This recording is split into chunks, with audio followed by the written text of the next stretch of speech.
అంతేకాకుండా నా హృదయానుసారుడైనటువంటి వ్యక్తి అని దేవుడు దావీదును గుర్తించాడు.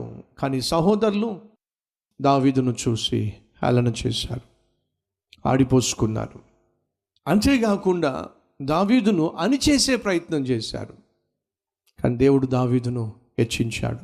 హెచ్చించబడ్డాడు కాబట్టి దావీదుకు తెలుసు, నేను పడిపోవడం, పాడైపోవడం, పతనమైపోవడం చూసి ఆనందించాలి అని కాచుకుని కూర్చున్న నా శత్రువుల ఎదుట దేవా నన్ను నీవు ఉద్ధరించావు.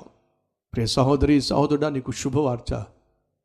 దేవుడు ఆశించినట్టుగా నువ్వు జీవిస్తూ, దేవుడు కోరుకున్నట్టుగా నువ్వు బ్రతుకుతూ, దేవుని చిత్తానుసారంగా నువ్వు సేవ చేస్తూ, వాక్యానుసారంగా నీ కుటుంబాన్ని కట్టుకుంటూ నీ ఆత్మీయ జీవితాన్ని కొనసాగించినట్లయితే శత్రువుల మధ్య నా దేవుడు నిన్ను హెచ్చిస్తాడు.